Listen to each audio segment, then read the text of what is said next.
Pengen punya HP dengan spek monster yang kekinian, tapi duitnya hanya ada 4,5 juta aja. Bisa, ada Xiaomi Mi 5, walau ada tapinya. Kita kulik yuk, tapinya tuh di mana aja sih?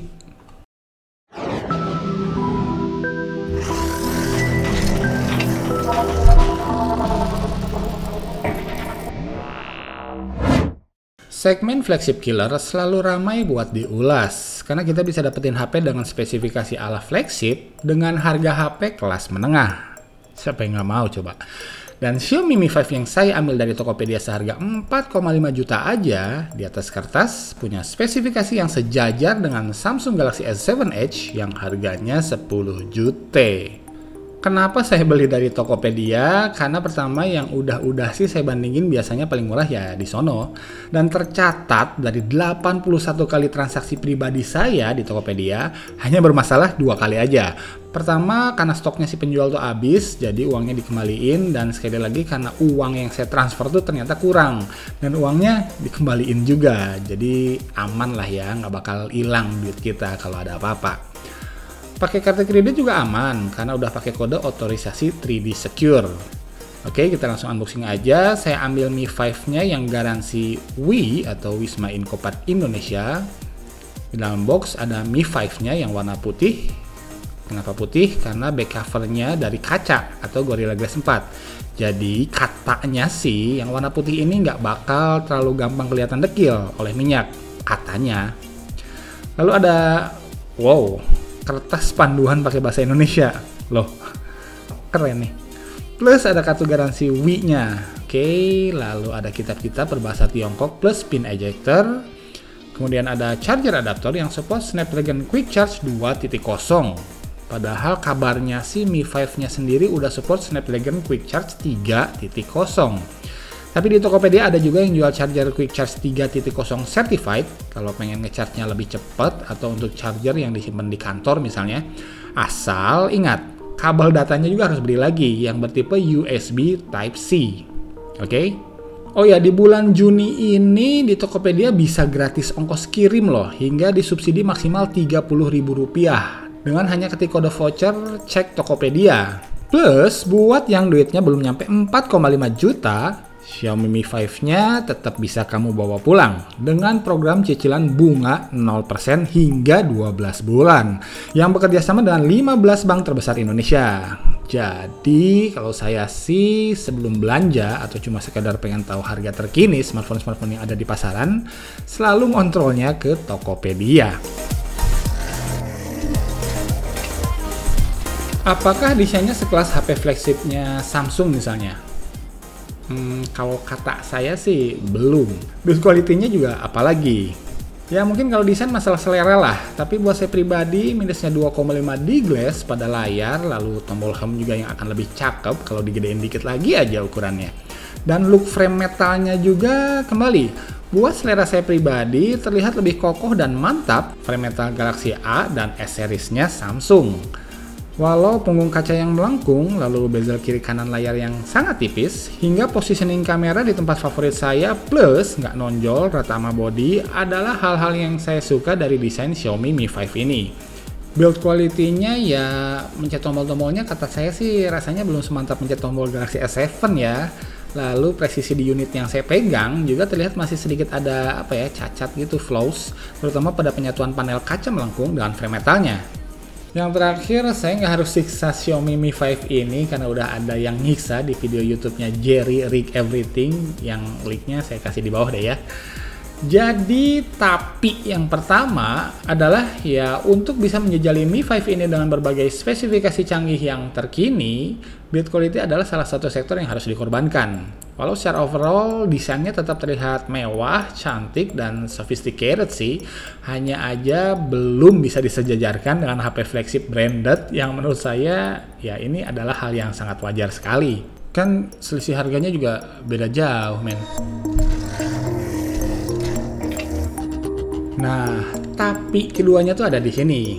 Kebanyakan, walau nggak selalu sih, kalau kamu beli Mi 5 yang memang di Indonesia statusnya masih garansi distributor, kamu bakal dapat ROM yang abal-abal. Yang saya sangat sarankan buat diganti ke ROM official. Kenapa? Karena kalau enggak, kamu nggak bakal dapat update. Lalu juga sering tiba-tiba nongol iklan gitu, nggak stabil juga alias sering ngebugs, baterai boros, kinerja juga cenderung lebih berat, dan lain-lain lah. Cara balikin Mi 5 ini ke ROM resminya nggak susah sih, pemula juga bisa banget. Yang penting punya koneksi internet buat download ROM resminya sekitar 1 GB-an lah. Tutorialnya googling aja kali ya, kepanjangan kalau di sini soalnya. Jadi pas baru beli, HP ini belum siap pakai, walau nggak susah juga sih proses ngopreknya, tapi tetap butuh waktu, tenaga, dan kuota data pastinya. Dan buat sebagian orang, ini menyebalkan. Walau bisa jadi ajang nambah ilmu juga loh. Nah, setelah kerja keras ngoprek ini itu, akhirnya saya dapat imbalan yang setimpal. Karena MIUI versi 7.3 di atas Android Marshmallow yang terkenal cukup kompleks itu, ternyata berasa ringan banget kalau dijalaninnya di Xiaomi Mi 5 ini. Kecepatan buka tutup aplikasinya ya nggak beda jauh akselerasinya sama Samsung Galaxy S7 Edge saya. Animasi pun mengalir dengan begitu cairnya. Walau ya proses booting dan restart masih sedikit lebih lambat dari Samsung. Free RAM-nya masih cukup tebal di kisaran 1,5 GB-an yang tergambar akurat pada kinerja multitasking yang lincah. So, di sektor UI ini so far sih nggak ada kendala sama sekali. Terlihat stabil dan beberapa tapi yang tadi disebutin sebelumnya, ya menurut saya mulai terbayar dengan MIUI yang begitu menyenangkan dipakainya. Walau displaynya pakai IPS, namun berkat label 95% anti-SC color gamut yang disandangnya, kegonjrengan saturasi warna dan kedalaman warna hitam layar Mi 5 ini bisa mengimbangi layar Super AMOLED-nya Samsung Galaxy S7 Edge saya. Walau ya kecerahannya sih masih sedikit tertinggal. Tapi jangan lupa, ketika digunakan di bawah terik sinar matahari, Mi 5 ini punya sunlight display yang dengan pintarnya mencerahkan area-area gelap di layar tanpa menambah intensitas brightness pada area-area yang memang sudah terang. Ditambah responsivitasnya yang prima dan tentunya Gorilla Glass 4, menyisakan tapi di sektor layar ini hanyalah pada resolusi yang Full HD aja dan belum Quad HD.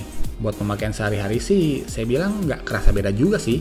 So, it's not a big deal for me. Malah teorinya sih, baterai bisa lebih irit. Sektor hardware adalah pertaruhan sesungguhnya si Xiaomi Mi 5 ini. Karena ya di atas kertas, spesifikasi hardware yang masuk ke jajaran smartphone terelit yang ada di pasaran saat ini, jelas ngegame di skor Antutu segini, di layar yang hanya Full HD pula, mulus banget dong ya. Di tes main Assassin's Creed Identity, Sniper Fury, Need for Speed No Limit, ya nikmat tenan. Bisa dibilang nggak ada batuk-batuknya sama sekali.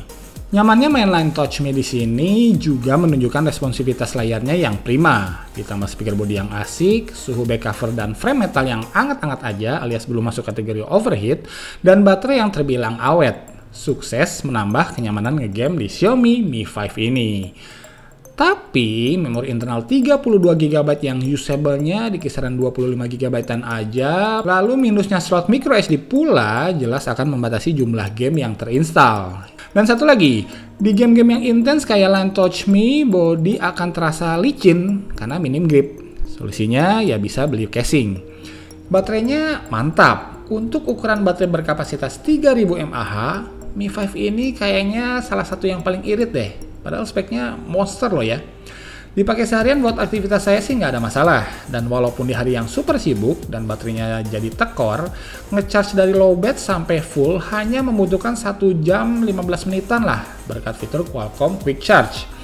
Kelengkapan hardware-nya yang lain kayak sensor-sensor, NFC, infrared blaster buat remote, lengkap semua. Hanya USB on the go-nya ya bisa sih, tapi harus pakai kabel konverter USB Type-C yang sayangnya nggak dikasih di paket penjualan.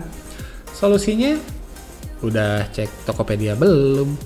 Support jaringannya unik, dia bisa CDMA, jadi kita bisa nelpon dan SMS pakai smartphone.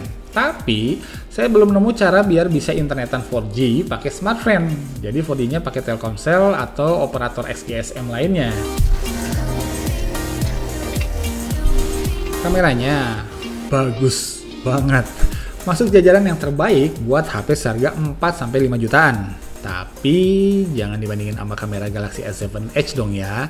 Masih kalah walau nggak begitu jauh. Mungkin hanya kalah renyah aja kali ya hasilnya. Experience motonya juga enak, pengaturan pada softwarenya lengkap, ada mode manual, lampu flash dual tone-nya juga bekerja dengan sangat baik, penguncian fokus jelas cepat, dan jeda antar shutter pun cepat banget. Mau selfie-selfiean juga oke, kalau nggak ada lampu flash maupun screen flash buat bantu pencahayaan, tapi hasil selfie-nya sih udah mantep kok. Buat rekam video, ada fasilitas resolusi 4K dan slow motion yang kualitasnya kembali memuaskan. Jadi di sektor fotografi ini Mi 5 sih mantap ya, bisa dibilang kualitas kameranya almost flagshipnya HP branded lah. Padahal kan harganya jauh ya. Software musik playernya punya fitur yang lengkap. Bahkan di versi ROM China ini, saya bisa streaming dan download lagu-lagu K-pop dan lagu-lagu barat terbaru. Gratisan lagi. Dengerin pakai earphone merdu banget suaranya. Speaker bodinya juga mantap, keras banget dan sama sekali nggak cempreng.